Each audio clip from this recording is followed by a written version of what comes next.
Hi everyone, this is Gary Wilson and welcome to this week's live Investor Agent webinar, and welcome aboard to all of the new students and all of the veteran students. I appreciate all you guys staying on board with this program even after your time's up. You participate, you basically help other people out, which is we really appreciate that. I'm sure the newer guys appreciate it too. It's sort of like what we do in the Boy Scouts. The Eagles go through, guys going on getting their Eagle project done generally have the younger scouts help them. So by the time the younger scouts come up in the Eagle position, the guys that they helped are long gone, but the younger guys are now helping them. It's like pay it forward. So same kind of principle has been developing here in our community over the last couple of years, and it's wonderful to see. I like seeing the open sharing atmosphere. Quite frankly, because most of you are not competing with each other. You're all over the country, and even within a particular market area, it's really like 5% of our agents are doing this just within our organization. So, by the way, welcome aboard to those of you, no matter which organization you're from. Welcome aboard if you've been in any of the other training programs like Flipping for Profits, Rental Problems Without the Pain, Turning Rental Problems into Real Estate Profits, which is the property management program, Wholesaling for Profits, so everybody wins. Welcome aboard to all of you. We're going to dig in tonight on school report. We're going to go back to the basics, but we got some good emails with some good questions. And it's funny how it's like there's a power of suggestion, or I don't know if you call it what's the secret, the power of attraction, law of attraction. But it seems like the requests for particular subjects coming in groups. It's just kind of interesting how that works out. And maybe it's something I said in the prior meeting, I don't know. But the bottom line is this: welcome aboard to everybody. If you are new, here's how this works. I do have an attendee panel so I can see who's on. I generally reduce that because I'm more focused on your questions. So you can see, on your question box, you can type in questions there, okay? You can also from time to time, I might unmute you. And you can, it's basically going to be live recording, okay? So everybody can hear you. All right, let's see here. Anything else I can think of? Also, email me with your request, okay, for subject matter. If you want to talk about a particular subject, please let me know that as far in advance as you can, particularly like a week in advance really helps a lot, okay? So in any case, let's dig into tonight's subject. I'm going to reduce my panel so I won't be able to see your questions here, but I'll take breaks, intervals, so that we can respond to questions. So first things first, thanks to Karina in Long Beach area, and thanks also to Casey down in the San Diego area for the questions that led us to tonight's subject. Multi-subjects tonight, but all focus on the same process, okay, which is zeroing in, laser beam focusing in on the right areas to find the right properties. We'll probably get through this part tonight, and then we'll follow up with the rest of the questions next week, which is now how do you contact people in those markets, okay? In any case, first things first. This is a classical school report, okay? And one of the questions is getting this built. So this does have to be built in your market center. You can either build it yourself or ask the market center to build it for you. So for Karina, I did send it to Many, your OP, later that night after I taught. So Many has a copy of this, and it's the Excel spreadsheet. And I think are given this as part of your material. But let's just go through it very slowly here so we understand how it's built, and then we'll go into some examples of how we actually use it. So first things first, it is an Excel spreadsheet, and every 2 columns represents a school area.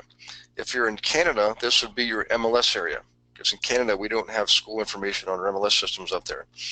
Okay, it's very adaptable. You can make this your school district, so Hopewell could be a school district, for example. It takes up 2 columns, one active and one sold, okay? I prefer to use what we call the school cluster, which is really a high school area that has a few junior highs feeding it and a couple of elementary schools feeding that. So it gives you a great snapshot of your area Okay, now keep in mind this has nothing to do with school ratings or school rankings. It has everything to do with real estate sales data in the area. So in certain states, we do recommend use, again, the high school name is your leading category here. All right, so in this case, let's just say it's the high school name. So for Hopewell High School, for example, in this first cell, all right, which is active. So active listings in Hopewell between 100 and 150,000 ends up there are 35 properties actively listed in the Hopewell school area between 100 and 150,000. And the way you arrived at that is you build literally an individual MLS search that said, okay, MLS, anything that's marked as being in the Hopewell school area, how many of those properties are actively listed?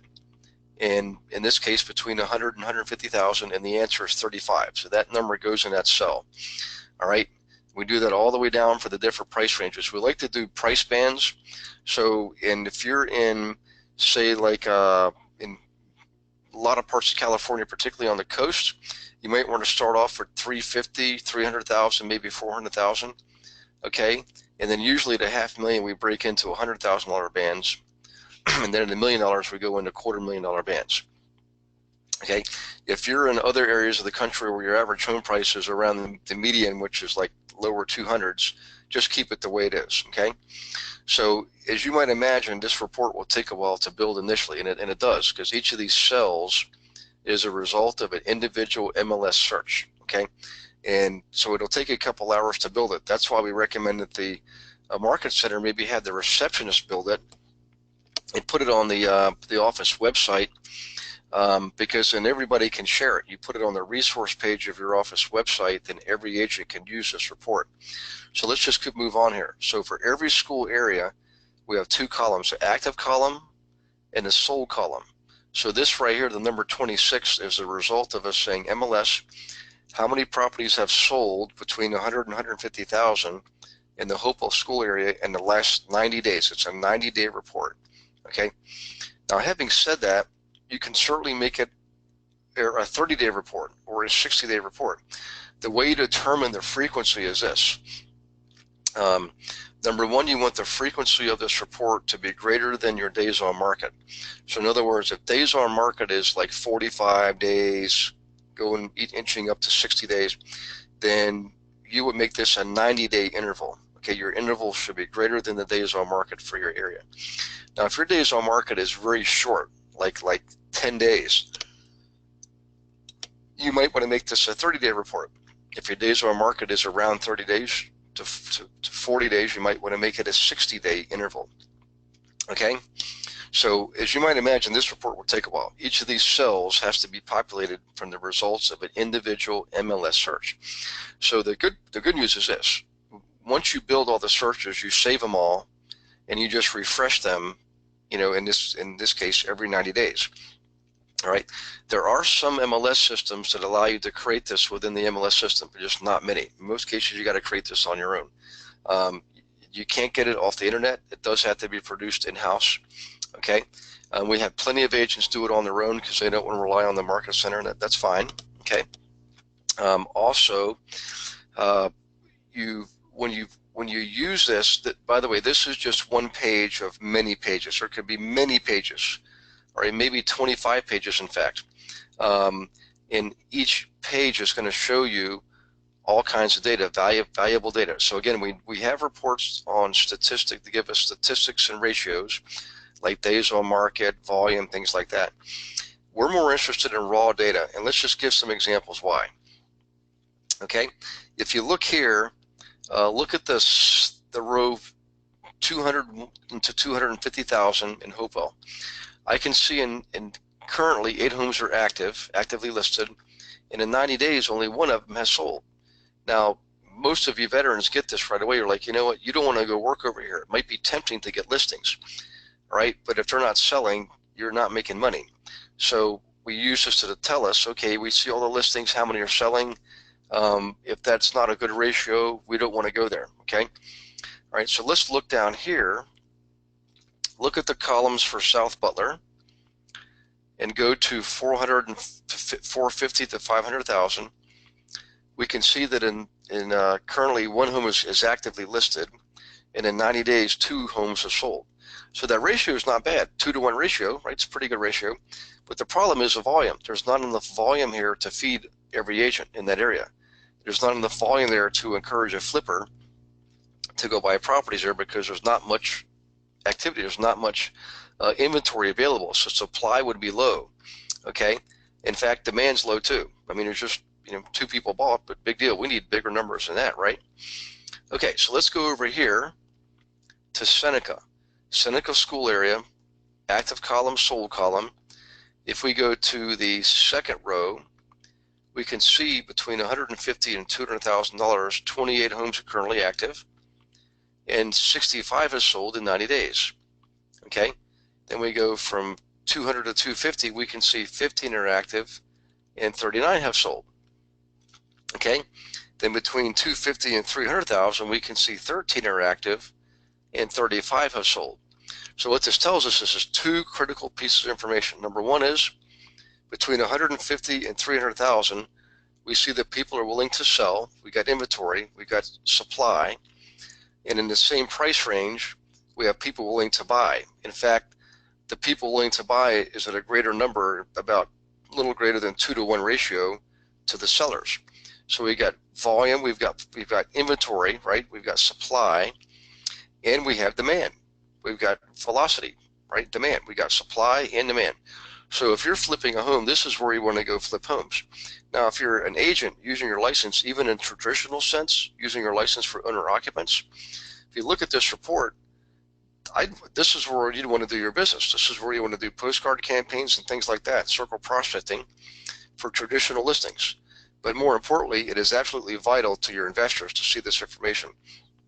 So for example, we gave the example over here of 8 listings and 1 sold. We know we don't want to go there.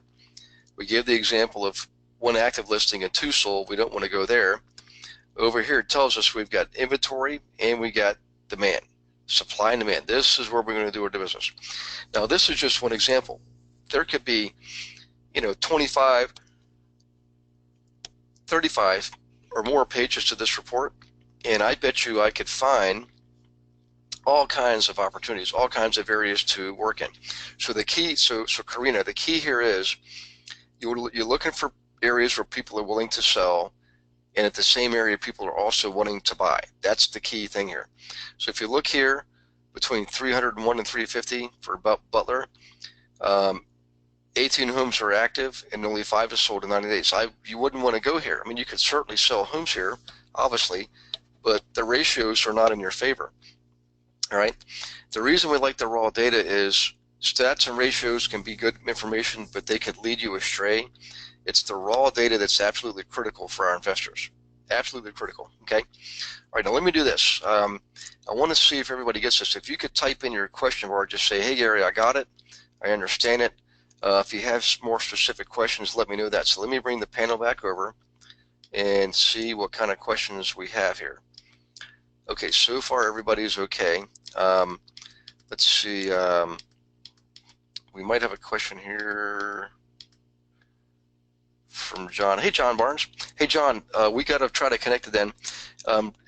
Let me know, John, what your schedule's like Thursday afternoon, say from 2:30 to, say, 9:30 at night. That's Pacific time. 2:30, 9:30 Pacific, John. Just shoot me a text or an email, and let's try to reconvene our one-on-one call that we were started the other day. Okay, so John is asking, okay, I jumped on late. I can see you're talking about the school report. Sounds like many of the market centers are having problems getting it done. So you're teaching us how to do it on our own. Great. You're very, very welcome, John. Yeah, I mean, I'd love the market centers to do it. Unfortunately, of course, like mine, they're all independently owned and operated, so we can't make them do anything.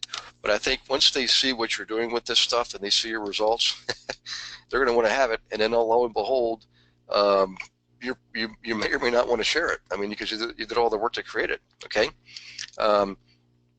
Okay. So Mike is asking, where do I get a list like? So Mike, this has to be created in your market center. You literally got to create this report yourself. There's no other. You can't get this off the internet or any other place. Hey Dottie, how you doing?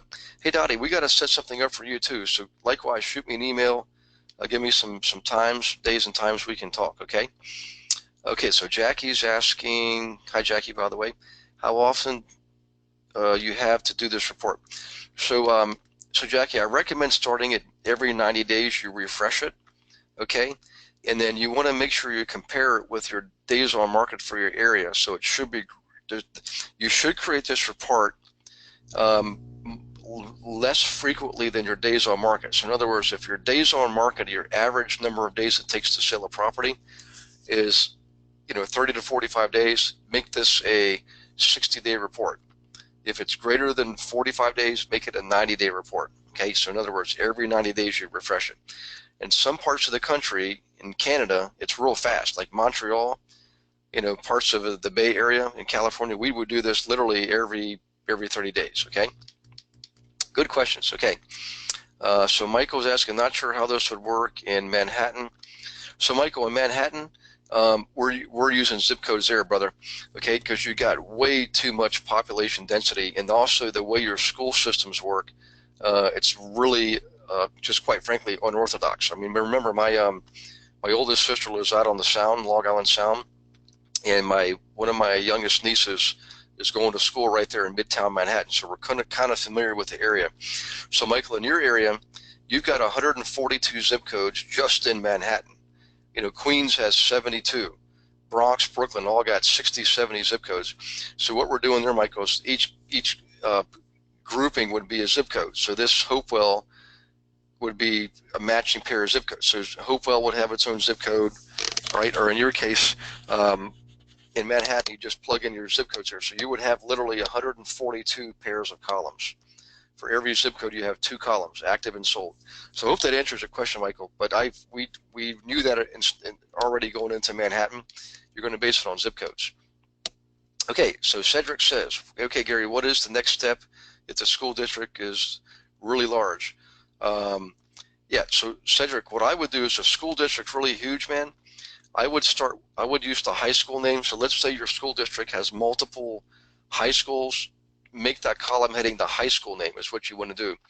You could even break it down to the junior high or even the elementary school if you want to. It's just you would have a much larger report, but you'd have more finite data. Okay. The answer is you want to make it sure it's functional and usable, but also reasonable. So Cedric, for you, I would probably start with the high school name first, man, and then see what that gives you. Look for the numbers. And if you think you need to go to a final level of detail, then use the junior high. And if you need to get real detailed, go to the elementary school. So that's the answer there. Okay, see, John Barnes, I'll make it work. 3 p.m. Pacific. You got it, man. Hey, John, shoot me a text or email, okay? Okay, so Angela is asking, so Gary, how do you find investors? So what we'll do, Angela, is if we can get to that tonight, we'll do that. We've had so many questions on the school report and Melissa data and all that. I got a feeling we're going to use the whole time for that. But what we'll do, Angela, next week is we're going to go into some techniques on how to locate the investors, not just the owners of the properties in the area, but also the people who want to buy those properties. We'll give you some really good techniques next week. We might be able to get just one technique next week and one the following week, but we're going to get drilled down real specifically on specific methods you can use to get specific results. Okay, so Dottie says, okay, all right, that sounds good. Cedric, yeah, zip codes, Cedric, we did test it out, and we found out zip codes is the way to go for Manhattan. Okay, this is Brandon. Hey, Brandon. So Brandon is asking, wouldn't this information be similar to finding a turnover rate for a geographic area and figure out what homes are selling and where? We're just looking at active sold activity. You're exactly right. So the reason we like this, Brandon, is we're not just getting like ratios and stats. We want the actual raw data in a spreadsheet format, because if you look at the spreadsheet, like I'll just ask you guys, I bet you if you look at this, most of your eyes are drawn to the upper right-hand corner, right? Look at all those numbers. See, it's inevitable, and this tells you this is where all the activity is happening. This is where you want to go operate, okay, in raw data format. But remember, the two things you're looking for are supply and demand at the same time. Supply and demand same time. So hopefully that should help you out a lot there. Okay, let me check real quick see if we got more questions. Okay, we're caught up on questions, so let me go to the next part. Is it okay if we go to part 2 of this? Okay, great. So let me do that. Oops, I went the wrong way here. Hang on one second. Come on, computer. Let me go backwards. All right, the next thing is this, guys. By the way, you'll see US Census.gov is in here, or Census.gov. You can certainly use that tool to get a lot of really nitty-gritty detail. When I first learned about it, I learned how to use it. I thought it was a little bit complex, and it took a lot of time, but you can certainly use it. That's the link right there, okay? Now, next thing is this. I'm going to show you something called zipcodes.com, okay? Whoops, sorry. There's the website right there. So write this down. It's in your material, but go ahead and write it down. zip-codes.com, okay? And what that does is, let's say you got your school area nailed down. You could go to your school district website, okay? So even if you're operating at this high school level, for example, you go to the school district website that school is in, and they tell you the towns that they serve, okay? Typically, they give you the list of towns, list of neighborhoods. Sometimes they'll give you the exact zip codes, but let's say they don't. What you can do is take the town names, go into zipcodes.com, okay? And here's what you do. You can plug in the name of the town, and zipcodes.com will give you the actual zip code, okay? Which is important because we're going to use zip code next. By the way, you can also type in the county on zipcodes.com. It gives you the county level information. I mean, look at this information. Total population, breaking down by male, female, ethnic background, number of households, average household size, average family size, and all that basically comes from Census, uscensus.gov. In any case, you get your zip codes, you get your town names. You can see there's all the towns there, okay, in this particular county. You plug in the town name, and you can get all the information you want just on that town. But more importantly, you plug in the zip code, and you get that information at the zip code level. Okay, ultimately, remember, we're looking for zip codes is what we're doing here. So we grab our zip codes, all right, and then we go to this next website, which I'm getting ready to show you, is called melissadata.com. Okay, there's that website right there. Again, it's in your material. Oops, sorry guys. Let me jump back up here. So go ahead and write down melissadata.com/lookups/cartzip, CARTZIP.ASP. And if you type it in exactly like that, you're going to get a web page where you plug in the actual zip code, okay, that you're looking for. So, and we can do this, we can play around with this tonight if you guys want, live here on the webinar. So you guys, if you have, zip code, I can't do your school report for you because that would take, we could spend all year doing school reports, but each area has to create their own. But let's assume you have your school report. You can use melissadata.com. Melissadata.com came about as a result of the U.S. Postal Service EDD program. It's Every Door Direct. It's a great little marketing program that you can use. It was made for small businesses, restaurants, beauty shops, things like that.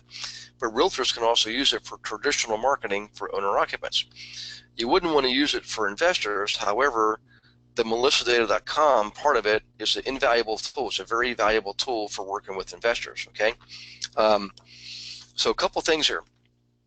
Let me just go through this real quick, and I'll show you how we use this, and then I'll see if you guys want me to plug in some for examples, okay? Let's look at this area right here, okay?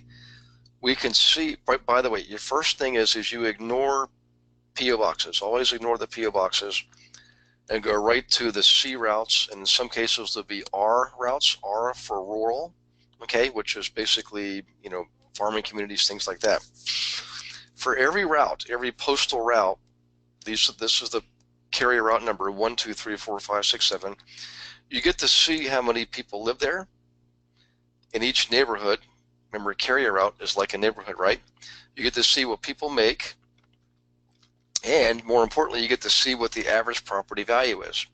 So from a prior example, we knew that we learned from that we should be looking in neighborhoods where houses are selling for between 150 and 300,000.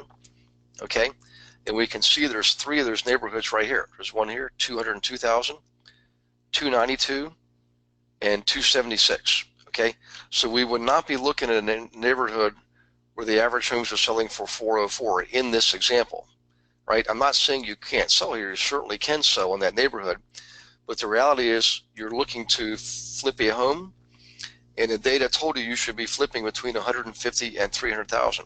So we're only going to focus on this neighborhood, 276, this neighborhood, 292, and this neighborhood, 202. Okay, so here's why this is important, guys. The school report data, we should be looking in those areas because that was the areas that had supply and demand. And if you think about the flipper out there in the world, they want to flip as many houses as they can. And in order to do that, they have to go to the areas where they can find supply and have demand. And that school report tells you exactly where those areas are, okay? So you only go looking, searching in those areas. All right, the beautiful part is this. These map buttons, now this is, I'm in a Word document now, so it's not a live link, but if you were to click on this map button here, it brings up the map view of the carrier route that the postman is taking with the mail through the neighborhood, including street names and everything. Does that sound like valuable information? Well, it is, okay? So here's where the application part comes in. Now what you're going to do is do this. We're going to start with the MLS first, okay? We'll give you some other tools in future webinars. First thing is first. You bring up the map view. It shows you the map view that the carrier takes with the mail, all right? Then you go into your MLS, okay?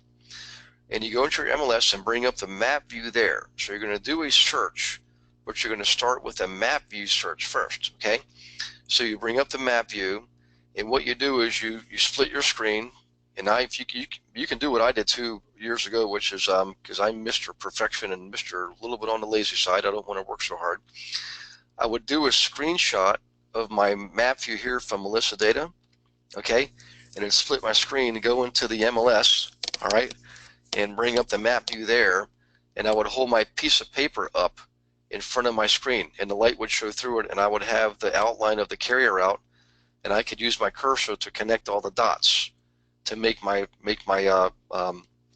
polygram on my MLS, because that's going to be my search area. The polygram is connecting the dots to match the map view of the carrier route that the postman takes with the mail. Pretty awesome, huh? And then you can build in bedrooms and bathrooms and things like that, okay? So what's important here, if you notice, we're focusing on retail right now. We're focusing on retail values because the reason is we want to focus on what areas, what properties, what areas that people want to buy in, okay? And because we're flipping homes, right? So now we know where they want to buy. Now we go determine what those areas are more precisely. And again, I'll show you some inventory getting techniques next week and the week after. But the bottom line is this. We're focusing on where that end user is focusing. The person who's ultimately going to buy the flip. They're telling us in the school report where they want to be, okay? Sellers and buyers.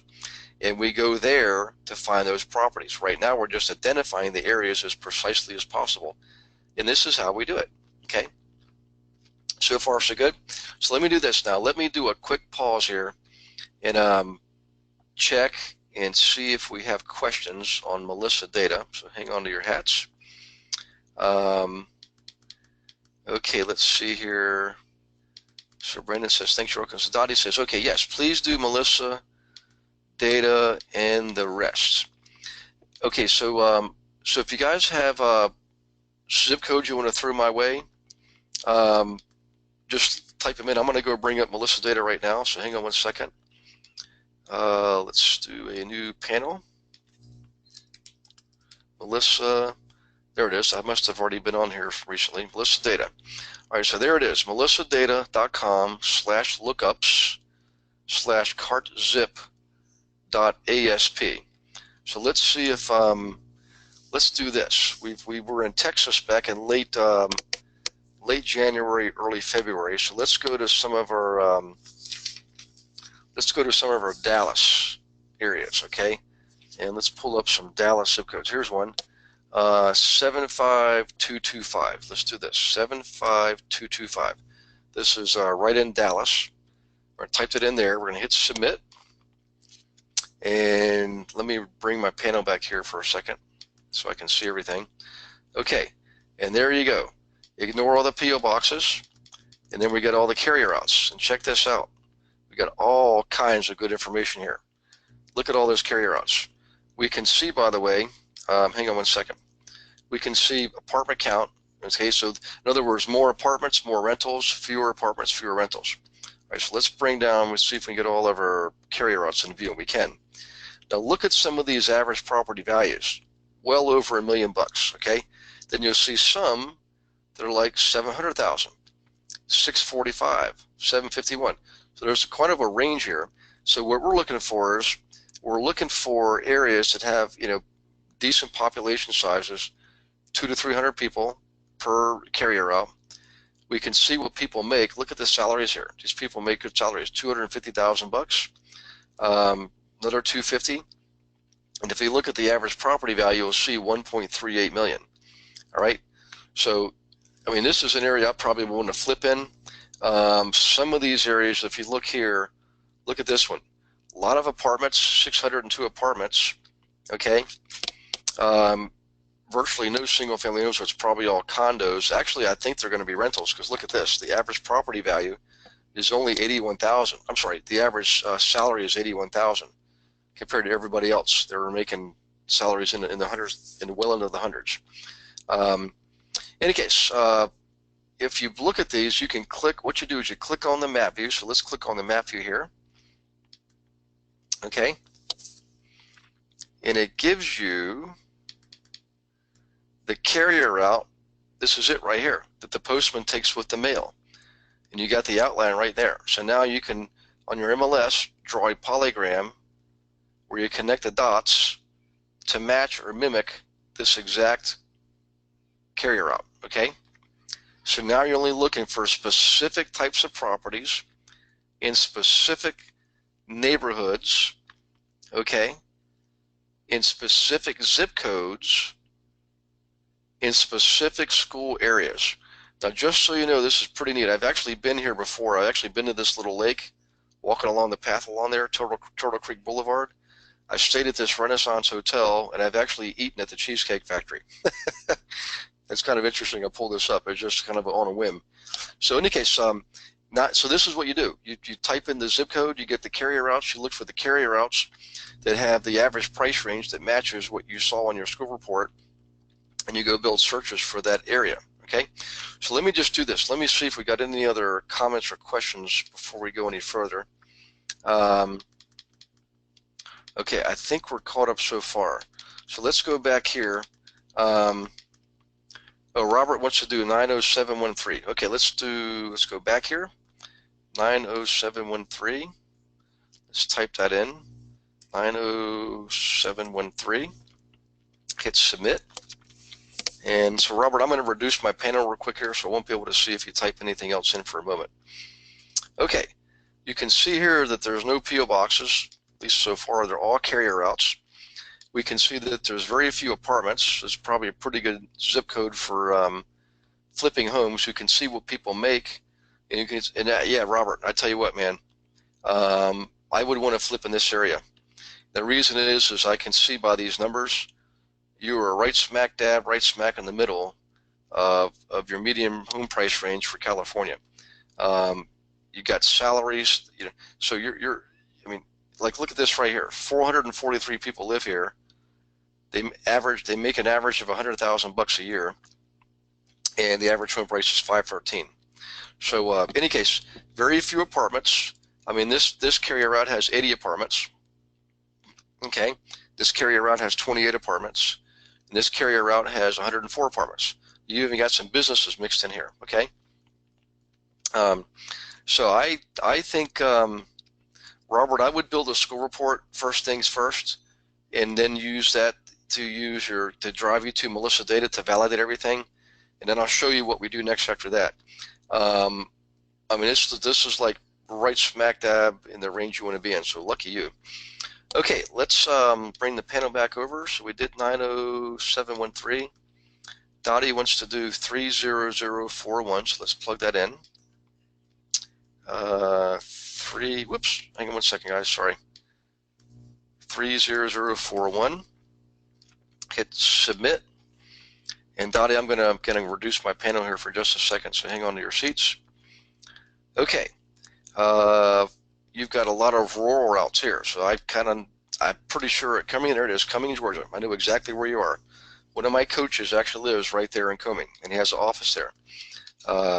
It's actually a former minister too, which is kind of ironic, but he's an excellent business person. He knows what he's doing. Okay, so let's take a look at this.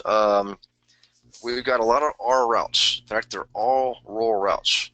So let's go back and go back to the top and go to the next one. R5 is the first one. Okay, we can see some of them, like this area has 160 apartments. Average salary 88,000, average value 388. So Dottie, those are probably condos. If I'm not mistaken, those are probably condos up in Cumming, Georgia there.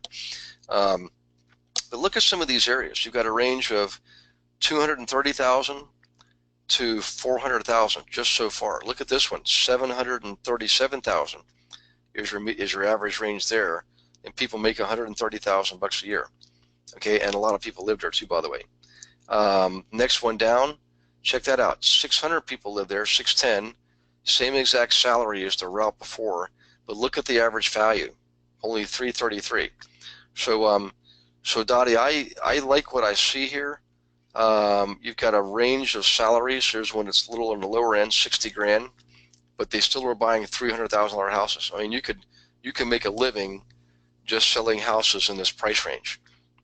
So Dottie, what I would do is I would get the school report built. I know David has one built that you guys can share, and you can then use your Melissa data to figure out the specific zip codes with these type of data. You probably did this for a reason. I bet you've got something going on there. So let me know that. If you need help with a particular transaction, Dottie, just let me know. Okay, Brandon is asking for 92563. So let's plug that in. 92563. 92563 and submit. Let me reduce my panel and let's see what we have here. So this is Murrieta. Excellent. Okay, good. Look at all those rural routes. In fact, I'm pretty sure I know where that is because I think I've been there before. All rural routes. Amazing. Okay, let's get them all on view. If you look at the salaries, now what's interesting is, look at this area here, 308 apartments, okay? Pretty decent residency count. Salaries a little on the low end, but they still are selling for 318,000, okay? Now if you go up here, salaries are not quite double, but almost, but the average price is only 385, which is only 50 grand more than another area, but look at the salaries that people are making. And look at the number of people that live there. No surprise there, right? More people live there because they're getting very affordable houses. I mean, compared to California in general, my gosh, I'd want to buy here if I was moving to California. I'd want to buy a property here. In any case, you've got look at this, 197. I mean, man, I tell you what, Brandon, I would you might want to pay more attention to this area here. I mean, I got a feeling you guys are giving me these zip codes because you sense that these are good areas.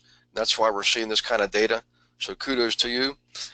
If you don't have a school report, I'd build it so you know specifically what ranges you want to be in. I've got a feeling this is going to be a good one here. Probably this one will be a good one here. And we'll look at that average value and average salary. Boy, that's a good range. And same thing with this third one here. I'd focus on those three areas: 6-digit salaries and ranges that are below the mean or median. Okay. In any case, excellent choices there, guys. Okay, let me bring the panel back over and see what else we got here before we go forward. Okay, Jackie, 07022, 07022, 07022. And is that right? Yeah, 07022.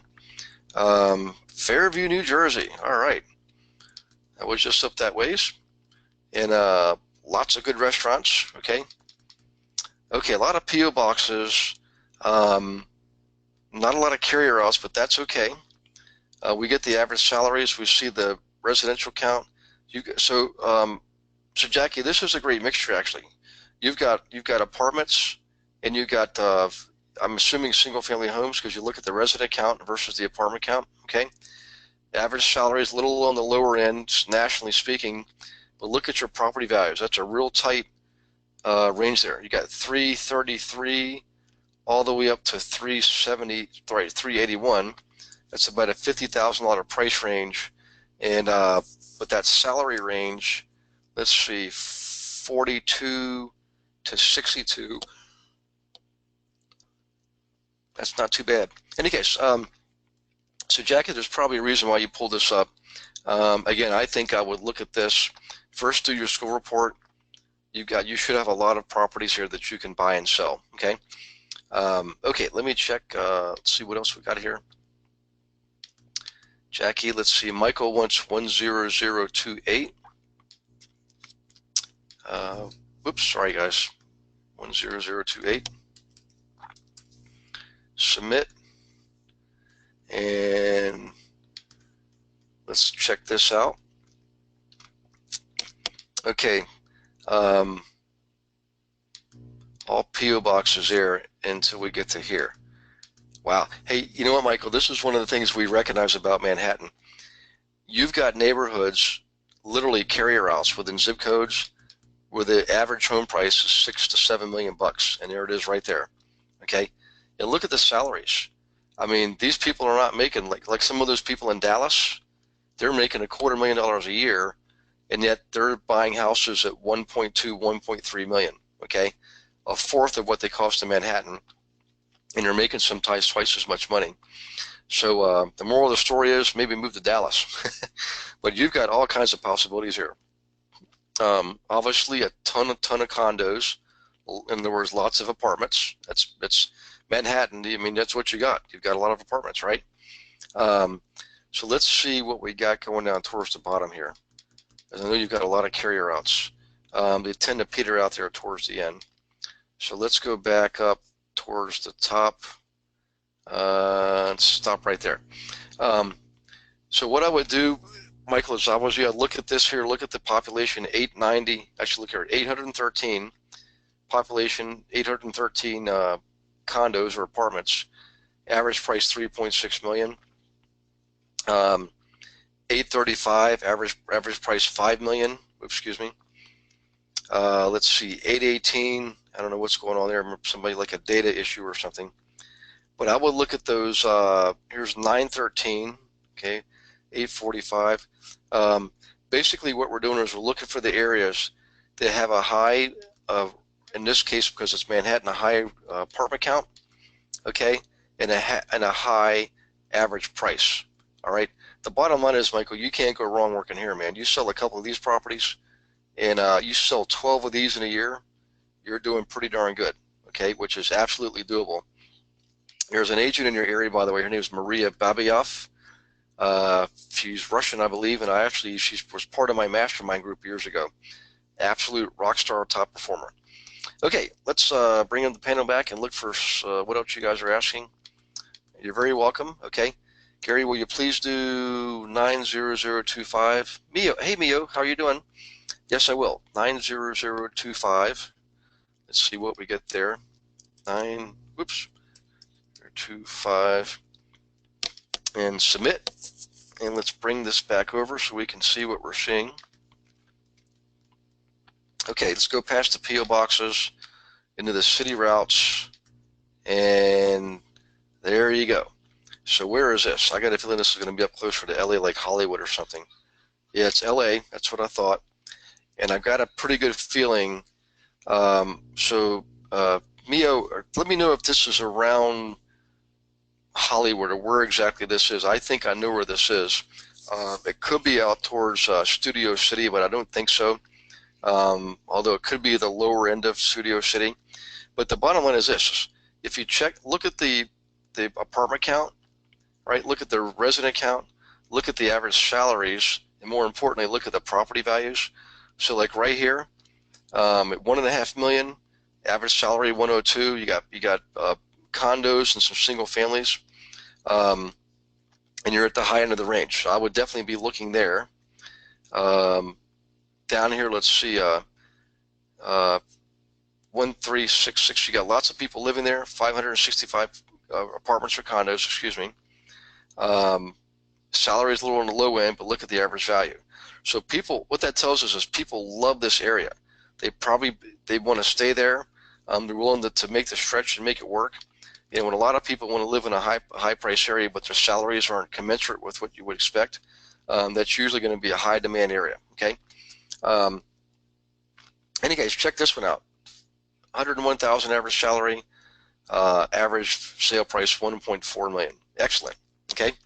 So I think you're in good hands here, but you definitely want to do school report to get the specific raw data first. Okay, let me bring the panel back over and see what we got. Dottie says, I will. David is helping me also. Excellent. Okay. Jackie, when I do check zip codes, I don't get the same report. So I wonder if we kept our zip codes up there. I think we got rid of the zip code. By the way, I'll just tell you, Jackie, if you go to zipcodes.com, there's lots of different views. If you look on the left-hand side, the left hand of the panel, here, let's just bring it up. Zipcodes.com. Okay, like here's you know, your different options here. Look, they even give you the Canadian postal codes. Down here, you can plug in the zip code if you have the zip code itself, but more importantly, if you drop down, you can type in the name right here.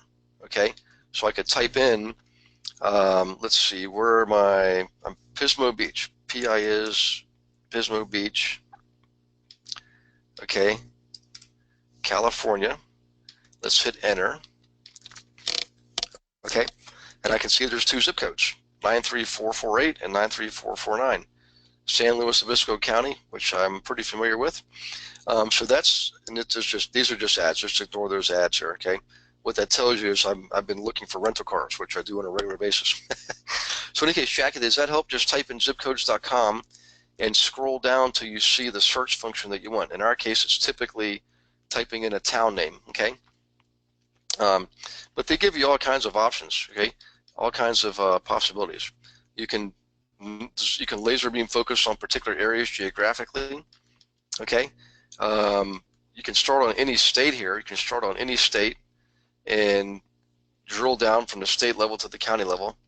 Here, let's look at Alaska. How's that for interesting? So we go to Alaska, okay? And we can see there, you can get all kinds of census data, by the way, which is pretty neat. Population of the state is less than 1 million. Well, no wonder it's pretty cold up there. 273 zip codes, 228 cities, okay? And I bet if we go here, there's all the zip codes, okay? So you can select any zip code you want and get that particular data, but more importantly, you have the zip code to go and plug into your melissadata.com. Okay, Siri says, Gary, I have a school report for Cumming, Georgia. I can share with the team in Georgia. Well, thank you, Siri. So Siri, Dottie is up there. David Evans is up there. That would be wonderful if you could share. So if I was you guys, so Dottie, if you want to just go to kw.com, go to type in Georgia and type in Siri, S-I-R-I for first name, and you'll get her contact information, okay? So thank you, Siri, for doing that. I appreciate that. Okay, let's see here. My email address is siribaga@kw.com. So it's short for her last name. So Dottie, it's SIRIBOGGA@kw.com. Okay, so Karina's asking, can I do 92704? Absolutely. Let's go back here, 92704. 92704. Let's see what we get here. And that is Santa Ana. Okay, beautiful place, by the way. So let me reduce the panel here and see what we got. Okay, go past the PO boxes, look at the carrier routes, and hey, this looks pretty good. Yeah, Karina, if you look, you got a nice variety here. You got some apartments, you've got a lot of residential, and your average home price. I mean, just look at this. Some of them are like 246,000, really? Holy smokes. Then you go up to 750. Yeah, you've got a lot of areas here. I mean, I think the average for your area when I looked it up was like 6 something. But look, a lot of these areas are down in the 400 range. And you got plenty of people that live there, few apartments, which means this would be good areas for flipping. So look at this.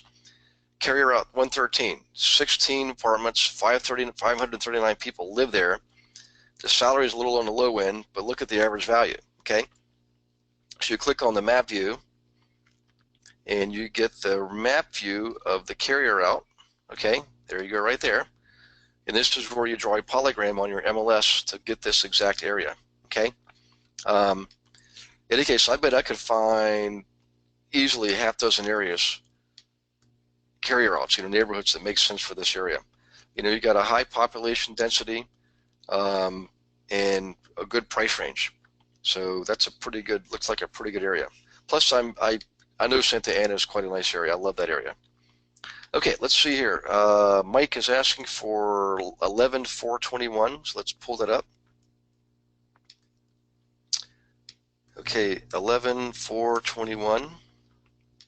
Submit. And good old Woodhaven. Amen to that. So, okay, let's go down and check out their city routes. Okay, average salaries are up in the 60s and 70s. This is another well-balanced area, Michael. You've got apartments, you've got strong residential counts, and you got a price range that you're doing pretty good. You got, let's see, 429, 481 so far is the highest. No, 514 is the highest. And you got a low end of 373. So that's a pretty tight range, but what that tells me is a solid area. It's well established, it's stable, it's probably predictable and reliable. So Michael, tell me, is Woodhaven a pretty stable area? I've got a feeling, and I know where it is. I mean, I've got a family that lives up around there. You're welcome, Iho. West LA, okay. West LA, okay, good. South of Westwood, I know exactly where it is. All right, Karina's asking 92704. I think that's the one we just did. Is that right? 92. I think we just did it. Let me go back here real quick. Hang on one second. 92704. 92704. Yeah, I think we just did that. We did Santa Ana. Okay, good. Let's see, Dottie. Thank you, Siri and Gary. You're welcome, Dottie. See, Dottie, isn't this cool? Everybody, everybody shares. I love this community, man. You guys are pretty awesome and helpful with each other, and I appreciate that. Okay, all right, let's do this. Let me do one more piece, guys, because we're getting short on time, and I've got a 2.5-hour drive ahead of me, so I want to make sure I get there before the sun sets. But let's go back to our material. Okay, now what I want to do is this. So we've narrowed it down to neighborhood within zip code, within school area, by price range. Now these screens you're looking at here that I'm going through kind of rapid fire, these are all screens from a planning commission website, which is the third part of this process.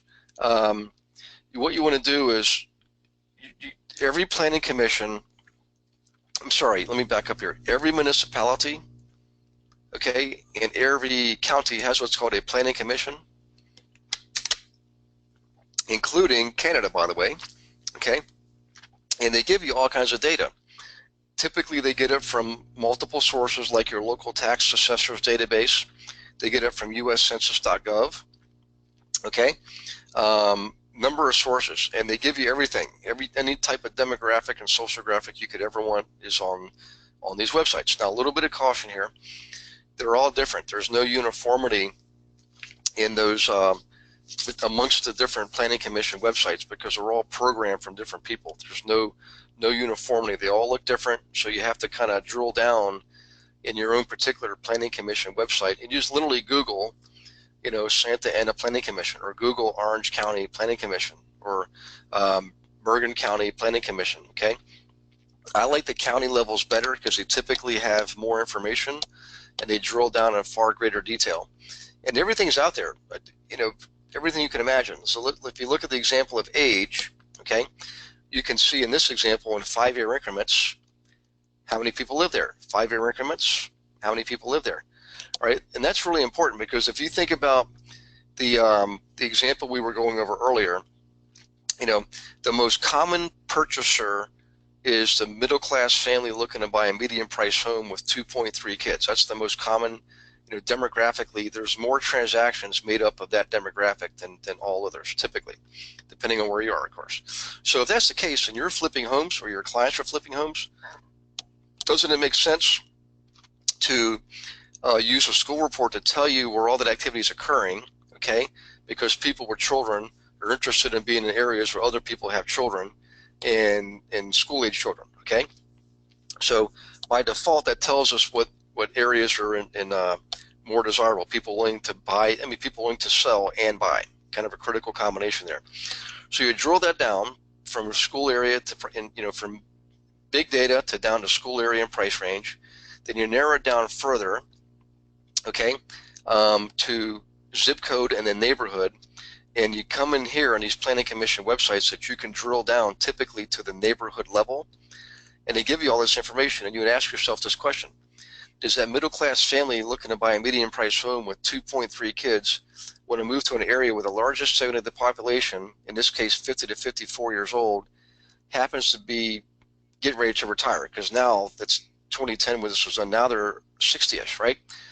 Well, the answer is typically no. So what that means is you can use this as a final test of an area before you go get in a car and burn gas and look at a bunch of properties that you have no business looking at, okay? And taking up your client's time too. And not only that, you would ask that question: does that buyer want to buy here? And the answer is probably no. I'm not saying you can't sell here. You certainly can sell here. You just would use a different strategy, okay? All right. So I guess that's the third part of the puzzle, and I'm going to go ahead and cut the material off here because if we start on something else, it'll be quite a while, and we want to save that. We just learned in the past to do it in chunks and let you absorb this one chunk and master it, and then next week we'll go into another chunk. So let me know what you want to talk about next week. Karina will finish your email up, and we'll go into Jackie's request, which is how do we actually find the people and the places now that we know where to look. So that's what we do next week. But before we do, let me check for questions here. Fassel, okay, Fassel, hey Fassel, how you doing, buddy? Is asking, did anyone do a school report for Bergen County, New Jersey? You know, Fassel, I think check with